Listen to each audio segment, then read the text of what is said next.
everyone, and welcome to the lecture 26 of our coffee break programming course. And in this lecture we will have a quiz again, the second quiz of the series. And in this quiz we will see the loops, the for loop, the while loop, the do while loop, and the control flow commands within loops, and also the characters. These are the topics that we have seen since the previous quiz. So let's start with the first loop, the for loop, and let's think what is printed out. Again, I will give you 10 seconds as always for each of those questions, but of course if you need more time, and in these questions actually you will have to think for more than 10 seconds, so feel free to pause the video if you need. So what is printed out here?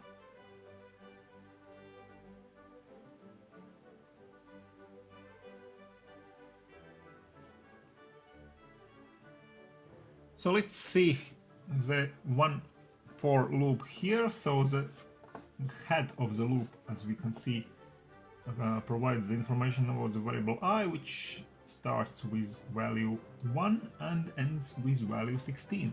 So let's take a few considerations here. So we start with the integer sequence from 1 to 16. These are the values of the variable I.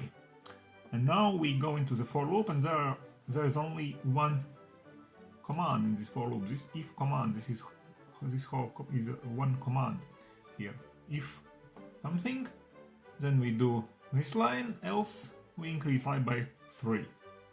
And I minus 5, again, we can see here that it is an arithmetic expression, so we need to be aware of it, and we need to convert it to a suitable logical expression in order to understand what does it mean. So I not plus but minus 5, we as always write at the end not equal to 0. This is the same thing.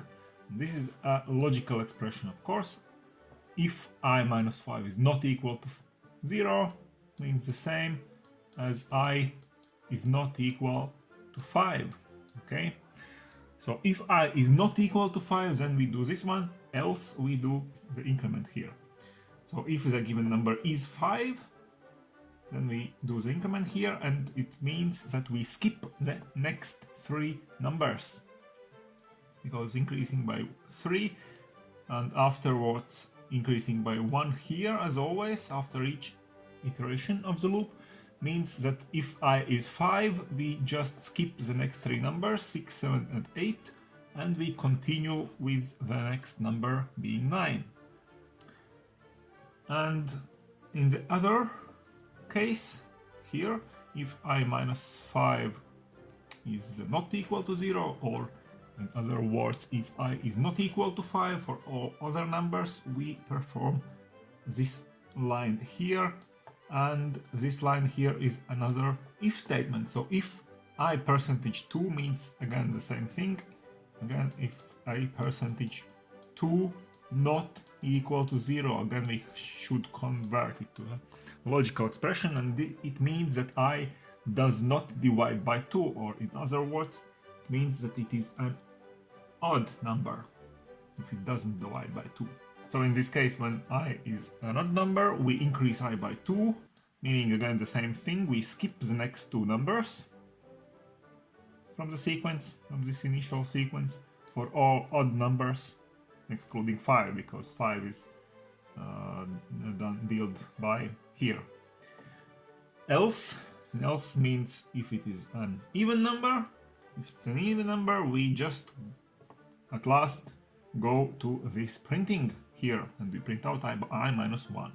Print out the number that is 1 less than the given this even number. So at the end, what is the answer here? The values of I gets like that. So we start with 1. The first value of I starts with 1. Here we can see it. And 1 is an odd number, so we increase here I by 2. We skip the next 2 numbers. So the next sequence number is 4. 4 is an even number. So even number means that we print out I minus 1. So in bold here are those numbers where we get to the printing. So the next is 5, well, when we will skip the next 3, The next is 9, again odd number, we skip next two numbers, 9 and 11. 12, an even number, we get to the printing. 13, we skip the next two numbers. And finally 16, an even number, so we get to printing. So those three numbers are the ones where we get to the printing line. And what do we print actually out? We print not I, but I minus 1. So the printouts will be three numbers: 3, which is 4 minus 1, 12 minus 1, and 16 minus 1, 3, 11, and 15. Three numbers will be printed out in this example here. Okay, that's it. Let's go to the next loop, the while loop in this case. And again, what is printed out in this small example here?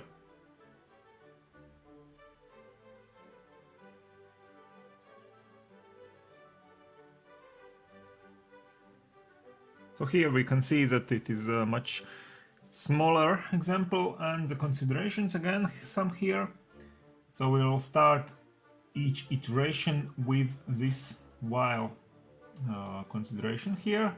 So the question is a shortcut notation here. While I plus plus minus 10 means that we ask a question while I is less than 10,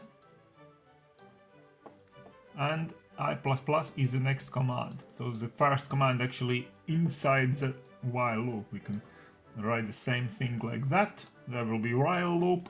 While I is less than 10, we increase I by 1, and then we go to printout. And printout is again a shortcut notation. To print out plus plus I means that first of all we do this plus plus thing here, or plus plus I, or I plus plus, the same thing, and afterwards we print out I, the value of I.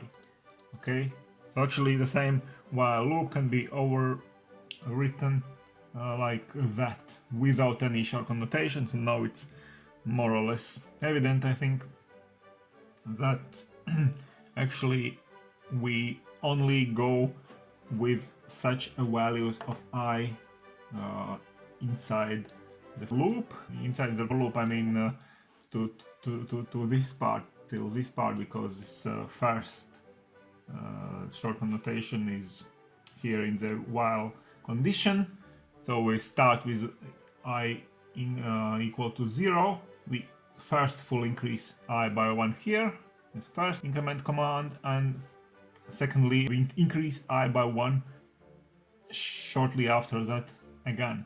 So actually we increase I by 2 in each iteration of the loop, and the answer, what is printed out in this case, is like that. All even numbers starting from 2 to 10, actually including also 10, because in this case when we check whether or not I is less than 10, the last value would before that would be when I is equal to 8. 8 is less than 10, so we increase I by 1, increase I by 1 again, so I is now 10. We print out 10 here, and now going back here we see that I is not less than 10 anymore, and we end the loop. Okay, so the next loop is this, the while loop. So what is being printed out here?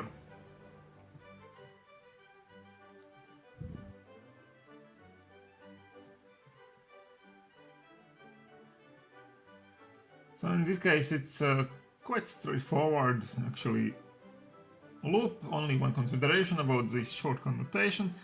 Here we can see the same thing as before, just in the reverse order. So cout x plus plus means the same thing as to write cout x as a one command and the increment of x as the next command. So we start with values 0 and 6, and here we calculate the value of b, which is the condition for the while loop.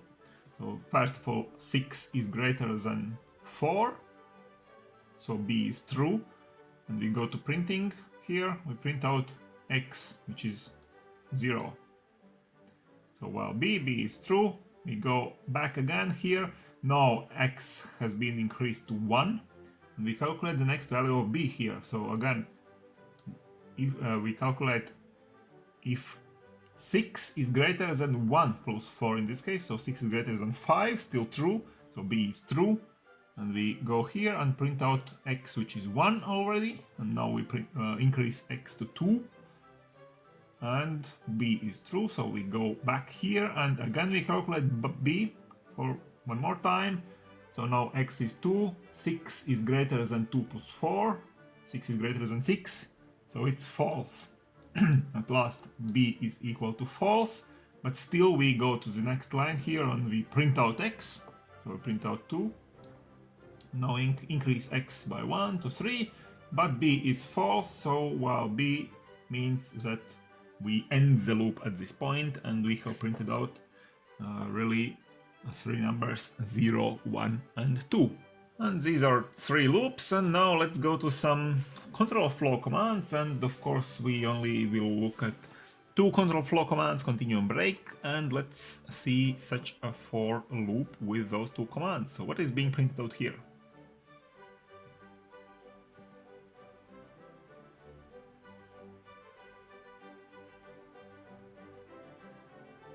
So in this case, the main variable in the loop is I, which starts with 0 and potentially ends with 9. But also we have another variable y, which starts with 1 and which increases here in case we get to this line here. So some considerations again here. So y increases only when we print something. If we print a number, we increase 1. So here we print out I plus y, the value of I plus y is being printed out, and at the same time or afterwards, right after that, we increase y by 1. So we can say that y counts the printed numbers more or less, because why more or less? Because the starting value for y is 1, not 0, so we will actually count 1 more than the printed numbers. And so the next consideration is about this continue command. So continue command, as we remember, means that we start the next iteration of the loop, and we will not go to the printing line here when the continue executes. And continue executes with values which with values of I, which again don't divide by 3. So remember that I percentage 3 must be converted to a logical expression, meaning not equal to 0, meaning that I does not divide by 3, and these are values listed here, which don't divide by 3. So 1, 2, 4, 5, 7, and 8 from this interval from 0 to 9. So with those values we do nothing, because continue command executes. Do nothing means that we don't get to this printing line. Okay. So with the rest of those I values, so the rest of those I values are 0, 3, 6, and 9. With those 4 values we go further, and further is the else branch, and in the else branch we see if y is greater than 3, we execute the break command, which means we end everything, the loop ends. So y counts the printed numbers, so as long as it's not greater than 3, we get to the printing line here and we print out, so actually 1, 5, and 9. So 3 numbers are being printed out, so 3 numbers when y values are 0, 3, and 6, so these first 3 values, I values, and we print out not I, but we print out I plus y, and y is just 1, 2, 3, so 0 plus 1, it's 1, 3 plus 2, it's 5, and 6 plus 3, it's 9, and now y has been 4, so with this next I value 9 we don't get to the printing line because break command executes, because y is now 4. So this is the answer here, 1, 5, 9. Okay, and the last example today is about characters. So what is being printed out here?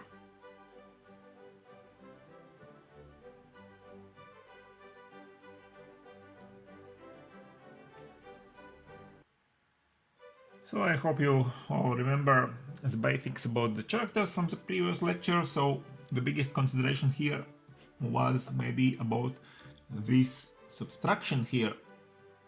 So we subtract two symbols here, two characters. From big letter A, we subtract the small letter A, and this subtraction we add to the value of C here.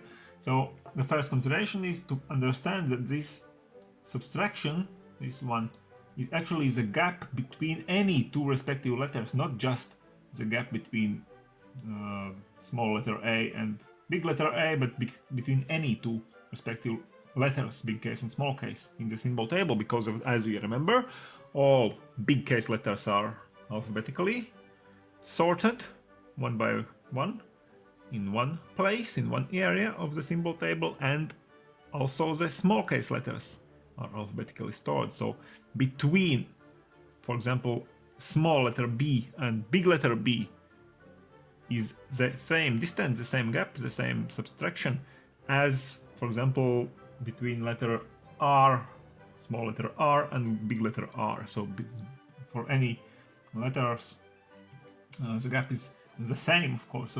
And this is a way how we convert. We convert small case letter C. The value of this variable C is some small case letter, because we start with small case letter A, for example. And if we add to this C this gap, which is between any big case and small case letter, we of course obtain the value of the respective big case letter. So if we add this gap to this small case letter A, we will get as a result the big case letter A as the value of this variable C1.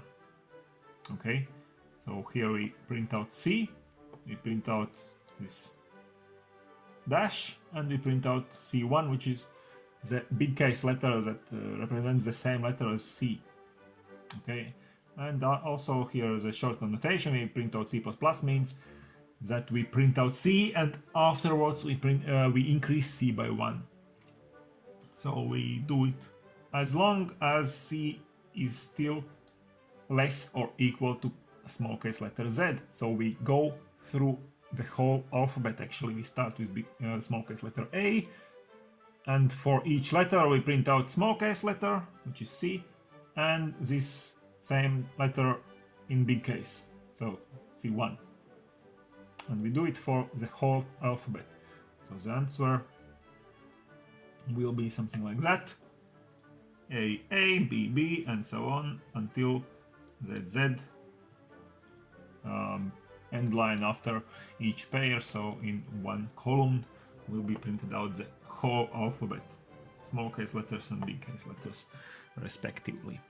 Okay, so that's it for today. This was a quiz of lecture 26. We have looked at the whole package of loops, the for loop, the while loop, the do while loop, and afterwards the control flow commands, continue and break, and finally the characters. And tomorrow we will start, not tomorrow, but the next lecture, 27, we will start the next topic again.